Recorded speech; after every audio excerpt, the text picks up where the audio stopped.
Ladies and gentlemen, the pigs are turning on each other. They are pointing to finger at each other and blaming one another.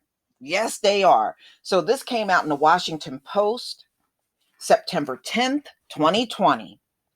Former officers charged in George Floyd's killing turn blame on one another. The four former Minneapolis police officers charged in George Floyd's killing appear to be turning on one another, with each offering significantly different versions of the infamous arrest that acknowledge Floyd should have never been allowed to die that day, but also deflect the blame to others.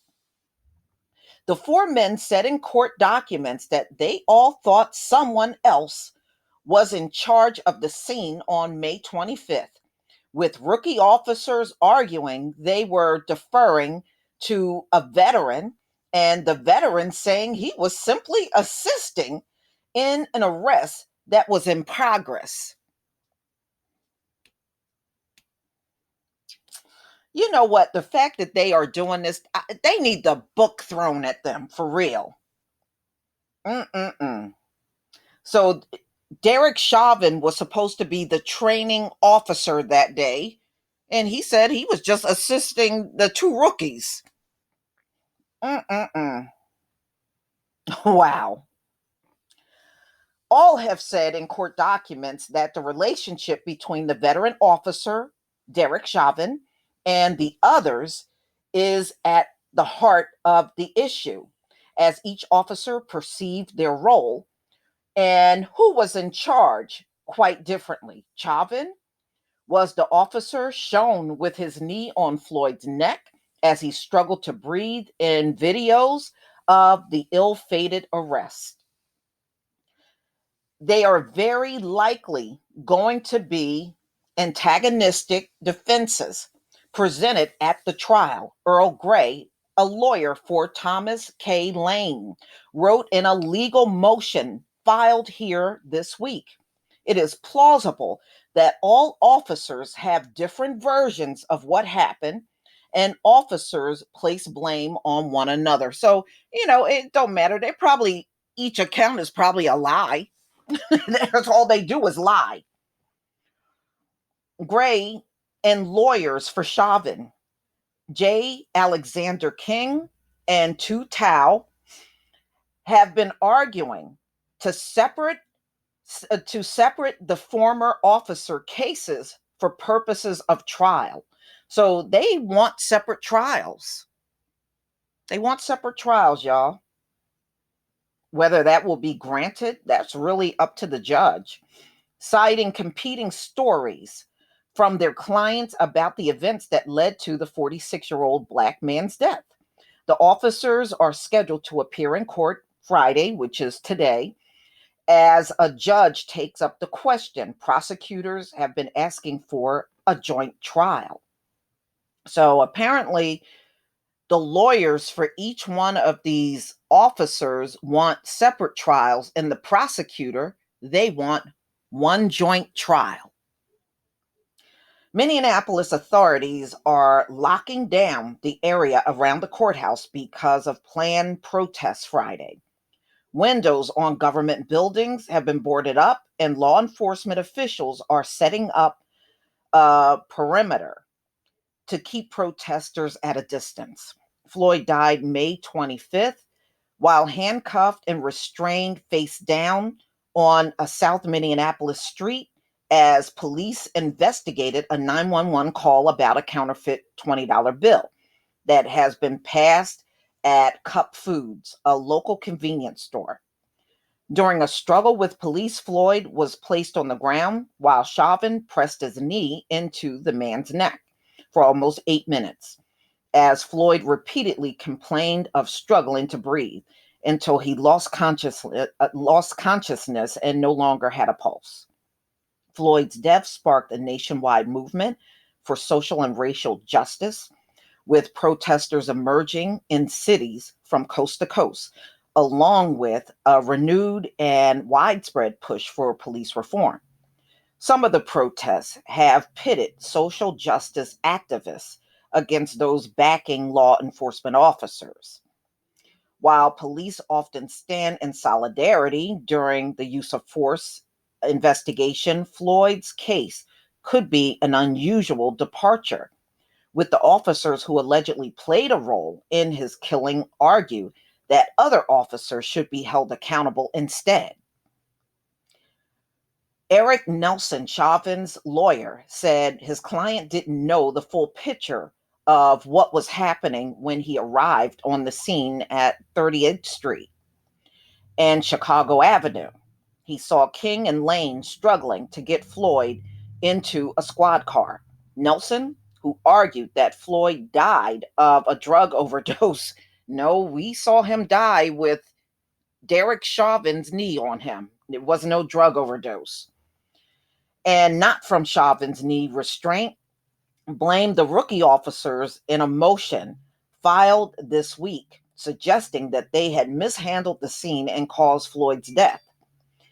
He said the former officers delayed in requesting an ambulance when they suspected Floyd might be on drugs or having a medical issue, and that they did not do enough to try to calm Floyd down by sitting him on the sidewalk or render aid instead of struggle.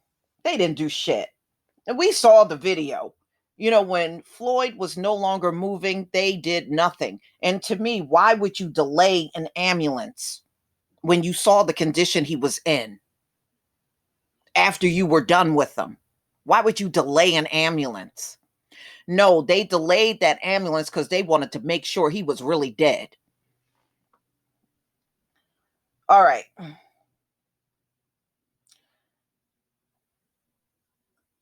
If EMS had arrived just 3 minutes sooner, Floyd may have survived. If King and Lane had chosen to de escalate instead of struggle, Mr. Floyd may have survived. I mean, these are just scenarios. He didn't survive. Nelson wrote, if King and Lane had recognized the apparent signs of an opioid overdose and render aid, such as administering naloxone, Mr. Floyd may have arrived. Mr. Floyd was on his 2 feet walking. He didn't look unsteady on his feet like he was on drugs. And even if he had drugs, it was not impacting him like you're trying to claim. Chauvin.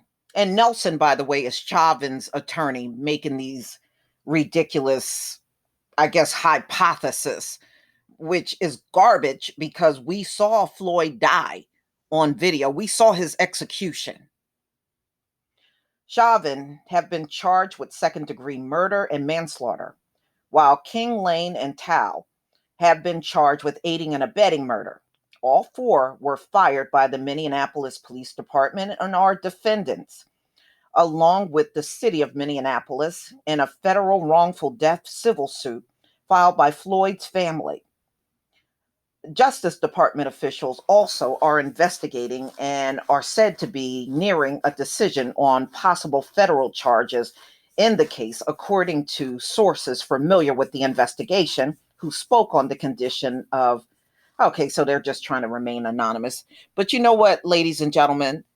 The Justice Department is really of no use to the Black community. They have never ruled in favor of a Black victim yet.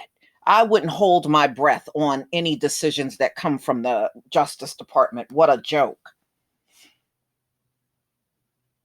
Okay, and that's really a waste of time. I won't even waste 3 seconds of my life worrying about what the Justice Department do. They do just what they have done historically for 500 years. They're not going to show you nothing different. Chauvin is slated to make the first in-person court appearance at Friday's hearing. Since the arrest of May 29th, he has attended all hearings remotely from a state prison where he is being held on a minimum $1 million bond. Now, remember, the other three are out of prison. Chauvin is the only one that never made it out of prison. He is the only officer charged in the case who is still jailed. Lawyers for King and Lane, rookies who had been on the force for less than a week at the time of Floyd's death, have argued that their clients were following orders from Chauvin, a 19-year veteran of the department who had been King's field training officer and informally advised Lane during his probation period. I don't care what nobody say, even if you were on that job for 1 week, you know right from wrong. You should have known that what Chauvin was doing was wrong. You know, you didn't act because Floyd was a black man. Lane, who was holding Floyd's leg, twice asked Chauvin whether they should reposition Floyd. Request that his lawyer says proved that he tried to intervene with a senior officer but was rebuffed. That was not much of an intervention. If he really wanted to do something, he would have pulled Chauvin off of Floyd. Anything short of that, he didn't do nothing. After Floyd appeared to have stopped moving, Lane told Chauvin he was worried about excited delirium, citing a term used by the medical examiner to describe a sudden in custody death of people who might be under the influence of drugs or who are in an agitated state. That is not what happened. That is not what happened. That's why we got the ambulance coming, Chauvin told him. Okay, I suppose, Lane replied. Lawyers for all four officers have suggested in recent court filings that they plan to argue that Floyd's death was accelerated by drugs in his system, including with what the Hennepin County medical examiner told prosecutors in June was potentially lethal amounts of fentanyl, according to a recent disclosed interview notes filed as evidence in the case. King's lawyer, Thomas Pluckett, wrote in a court filing this week that his client, who was restraining Floyd's back, was only on his third shift as a police officer that day and had spent approximately 420 of his 730 hours of field training being taught and evaluated by Chauvin, who was required to call sir. So he had to call him sir. Wow. What a mess. What a mess. But it'll be interesting when this trial starts to see how it unfolds, because in this country, they usually don't want to do a damn thing. For anyone that kills, even on camera for the whole world to see, they still don't want to do anything to these officers. And we know that. That is very evident. And as I stated before, the DOJ has a reputation of not siding with a black victim in many of these cases. They haven't, and under William Barr, it hasn't been done once. So y'all, please tell me what you think. Please leave your comment and subscribe. Don't forget to hit on the notification bell, and I'll see you on the next video.